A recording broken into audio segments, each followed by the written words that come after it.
Bagaimana kabarnya hari ini? Semoga kalian yang sedang menonton atau mendengarkan podcast kali ini sedang dalam keadaan sehat walafiat, bahagia selalu apapun pilihannya. Semoga hal baik selalu menyertai kalian.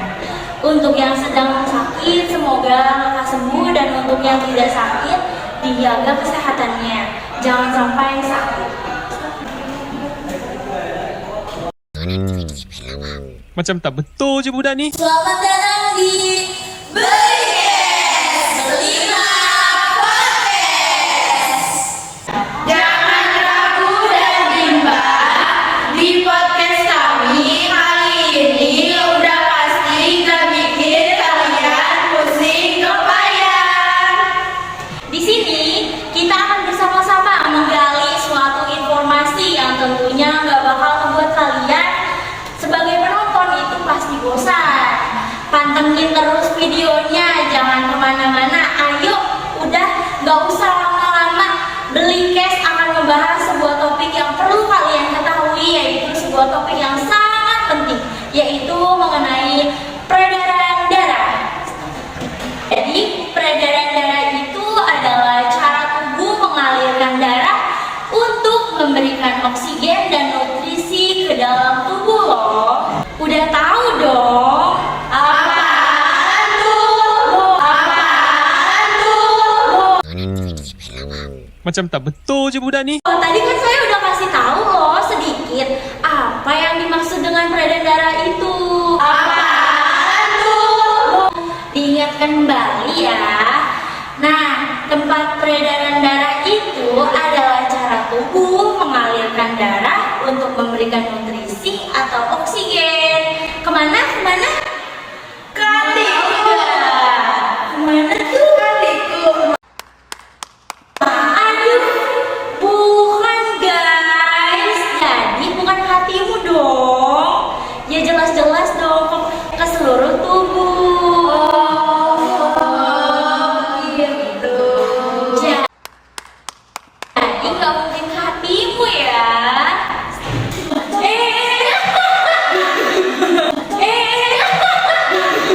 Macam tak betul je budak ni. Kasihkan nih sampai belum kenalan. Kenalan dulu yuk. Ayo. Nah, sebelumnya nih saya pengen kenalan. Namanya Salwa Pasha. Di sini saya sebagai MC dan saya akan menjadi pengarah atau pemandu jalannya podcast kita kali ini. Udah kenal dong mereka siapa?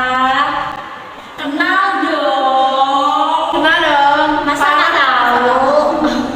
Jadi guys, mereka adalah buah barang yang berangkat sebagai peredaran darah kecil dan peredaran darah besar. Nah, gak usah lama-lama nih, kita ke sesi kenalan lebih lanjut yuk. Siapa sih yang ada di peredaran darah besar dan kecil ini? Boleh dong dikasih tahu siapa sih yang ada di peredaran darah besar ini? Halo guys, kita sebagai pemeran peredaran darah besar, perkenalkan nama saya Nur Alisa. Perkenalkan nama saya Putri Indiazari. Dan di sebelah saya nih udah ada peredaran darah kecil. Yuk kenalan dulu siapa aja nih tete-tete yang ada di sebelah saya.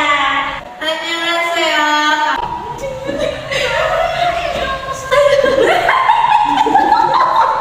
Kami di sini sebagai peredaran darah kecil. Perkenalkan nama saya Thea. Dan nama saya Salsa. Nah, udah guys, jadi kita udah kenal nih siapa peredaran darah besar dan siapa aja di sini yang ada jadi peredaran darah kecil.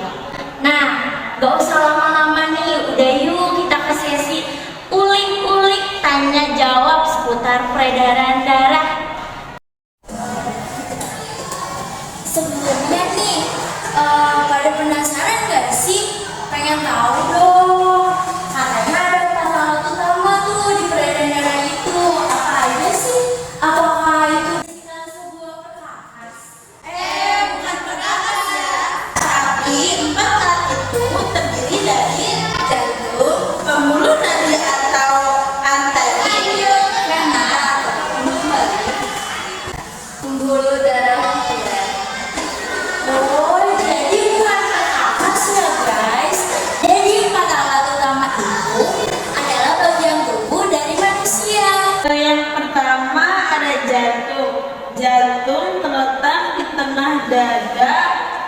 sebelah kiri umumnya ukuran jantung adalah sebesar kepalan tangan pemiliknya.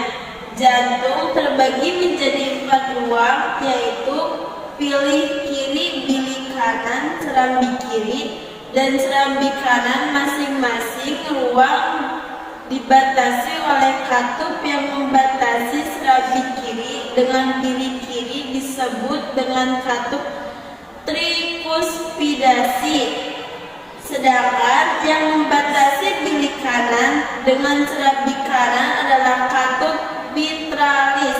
Otot dinding bilik kiri lebih tebal daripada otot dinding bilik kanan. Hal itu disebabkan karena bilik kiri mempunyai kerja yang lebih berat, yaitu memompa darah ke seluruh tubuh dibandingkan dengan bilik kanan yang memompa darah hanya ke paru-paru saja. Berikutnya ada alat peredaran darah yang kedua, yaitu pembuluh nadi atau arteri.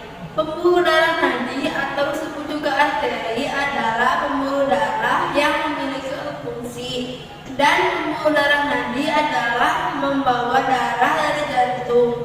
Pembuluh nadi terbesar adalah pembuluh aorta. Pembuluh ini berpangkal di balik kiri jantung dan berfungsi untuk mengalirkan darah yang kaya oksigen dan nutrisi ke seluruh tubuh. Dan alat peredaran darah yang ketiga adalah pembuluh vena atau pembuluh balik. Pembuluh vena atau pembuluh balik ini berfungsi membawa darah kembali ke jantung. Pembuluh terbesar adalah pembuluh vena. Alat peredaran darah yang keempat adalah pembuluh darah kapiler. Adalah pembuluh darah terkecil yang menghubungkan arteri terkecil. Pembuluh darah ini sering disebut sebagai sirkulasi mikrofungsi. Dari pembuluh darah kapiler adalah memainkan peran sentral dalam sirkulasi, menghantarkan oksigen ke dalam darah ke jaringan dan mengambil karbon dioksida untuk dihilangkan. Mereka juga merupakan tempat di mana nutrisi dikirim untuk memberi makan semua sel tubuh kita. Nah, jadi bukan perkakas ya guys, 4 hal utama itu. Nah, itu adalah bagian utama dari tubuh manusia. Pengen nanya nih, di peredaran besar ada organ apa aja sih? Ada jantung, bagian kulit kiri, ada pembuluh nadi, aorta, pembuluh vena, lalu ada jantung serambi. Oke, kalau di peredaran kecil, apa organnya sama dengan di peredaran besar? Sama, cuma di peredaran darah kecil ada beberapa yang berbeda. Contohnya di jantung itu di bilik kiri, paru-paru nadi, nadi arteri, paru-paru, pembuluh vena, jantung serambi kiri. Dan kalau jelas dong, di peredaran besar itu alirannya gimana ya? Jantung, bagian bilik kiri menuju pembuluh nadi, aorta menuju seluruh tubuh, lalu menuju pembuluh vena, dan yang terakhir menuju jantung serambi kiri. Oh, dari peredaran darah kecil, apakah sama alirannya dengan peredaran darah besar? Kalau dari peredaran darah kecil itu dari jantung bilik kiri menuju ke pembuluh nadi arteri, menuju paru-paru, Menuju pembuluh vena dan menuju jantung serambi kiri. Kalau dalam peredaran darah besar dan kecil, buat organ yang udah dilewatinya itu ada organ apa aja sih di peredaran darah besar itu? Ada jantung melewati pembuluh nadi, lalu melewati seluruh tubuh, melewati pembuluh vena, lalu melewati jantung serambi kiri.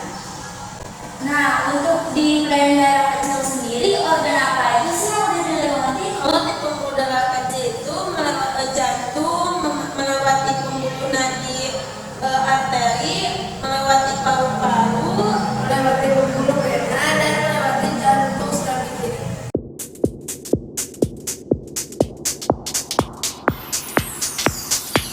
Peredaran darah besar diawali dari jantung, lebih tepatnya dari bilik kiri. Sel darah yang mengandung banyak oksigen dan nutrisi tersebut akan dipompa oleh bilik kiri melewati pembuluh nadi atau pembuluh aorta. Darah lalu akan diedarkan ke seluruh tubuh untuk memenuhi kebutuhan dan oksigen bagi seluruh sel di dalam tubuh manusia. Setelah menyelesaikan tugasnya mengantar oksigen dan makanan ke seluruh sel manusia, tugas darah kemudian adalah mengangkut gas hasil pembakaran yang berupa CO2. CO2 akan dikirim melewati pembuluh balik atau pembuluh vena untuk kemudian dikirim menuju jantung. Lebih tepatnya dikirim di serambi kanan. Setelah dikirim ke serambi kanan, maka darah akan mengalami peredaran darah kecil, yaitu peredaran darah dari jantung menuju paru-paru kembali ke jantung. Tujuan dari peredaran darah ini adalah untuk menukarkan kembali karbon dioksida menjadi oksigen. Secara rinci, peredaran darah kecil dimulai dari bilik kanan. Darah yang mengandung banyak karbon dioksida akan dikirim melewati pembuluh nadi atau arteri pulmonalis. Lalu, sesampainya di paru-paru, akan terjadi pertukaran antara karbon dioksida dengan oksigen di alveol.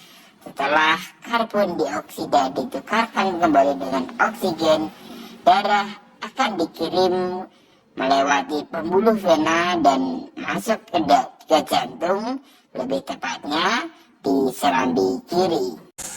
Aku punya fakta menarik nih buat kalian. Pengen tahu nggak?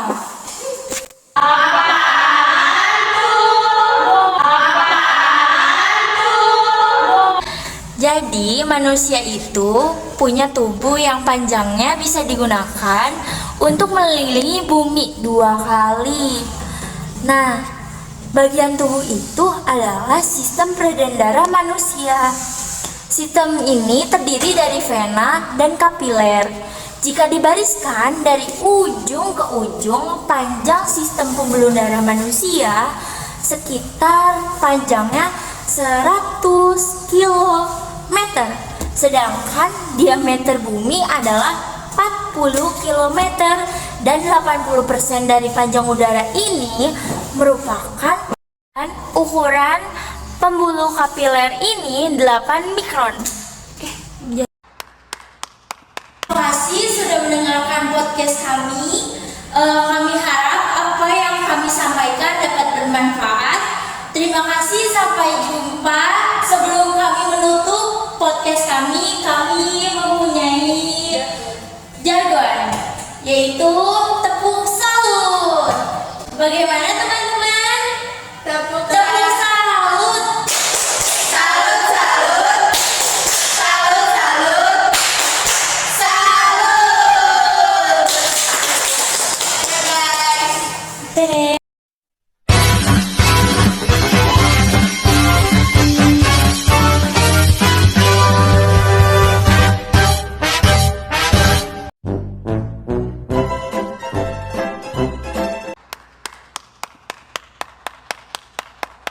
Audio Jungle.